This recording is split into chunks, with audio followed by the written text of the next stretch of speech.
terkait dengan masalah tindak pidana yang diduga dilakukan oleh Johnny G. Plate. Yang ingin saya sampaikan adalah dia seorang menteri. Pertanyaannya adalah bagaimana bentuk keterlibatan seorang menteri yang terkait dengan dugaan terjadinya tindak pidana korupsi.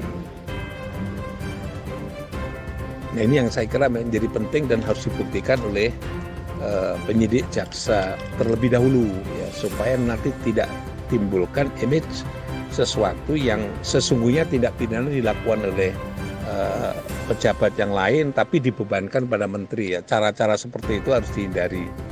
Tapi dalam hukum pidana itu kan prinsipnya bahwa siapa yang berbuat dia bertanggung jawab.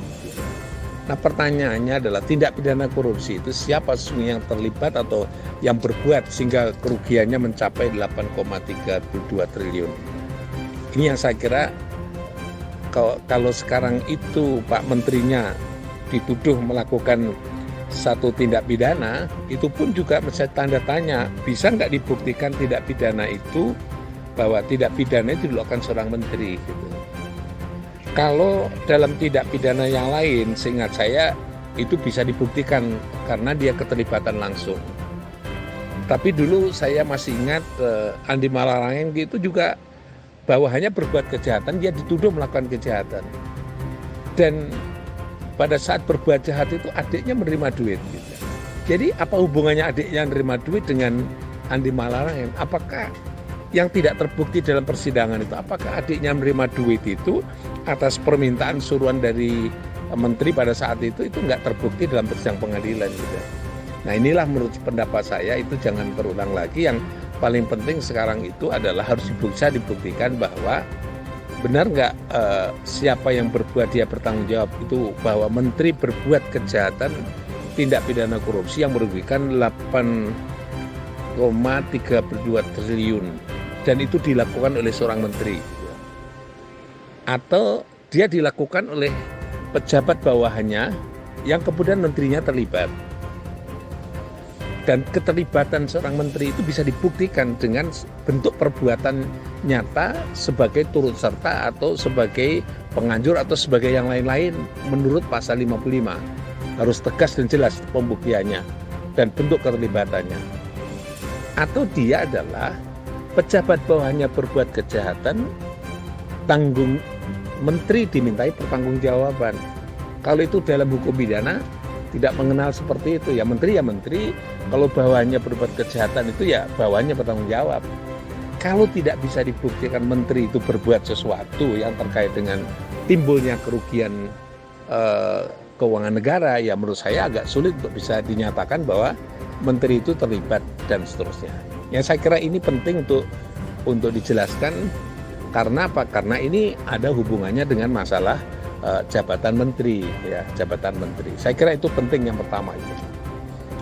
Kemudian yang kedua, kita berbicara kalau itu misalnya saja menteri itu terlibat dan seterusnya bentuk terlibat sudah dibuktikan semuanya, asumsinya bahwa dia bisa dibuktikan bentuk keterlibatannya.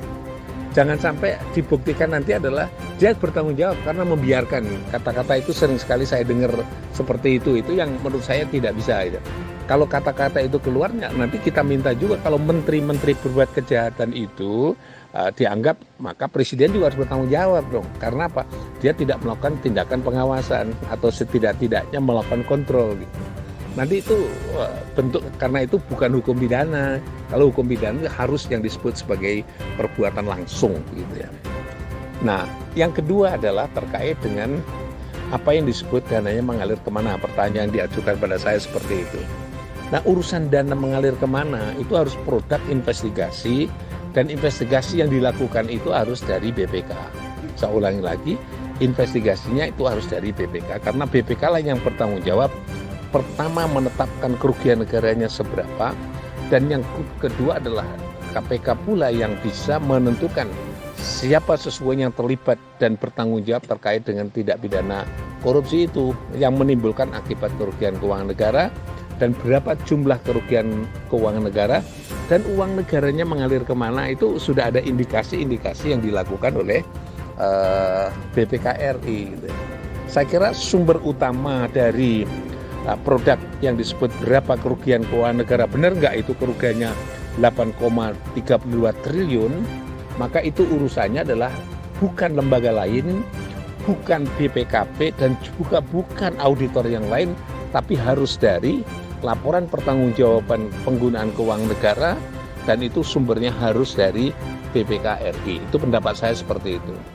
Nah, pertanyaannya adalah, sehingga kalau ada indikasi-indikasi uang itu mengalir kemana, mestinya harus ada kerjasama antara BPKRI dengan PPATK yang bisa menentukan mengalir itu kemana gitu ya.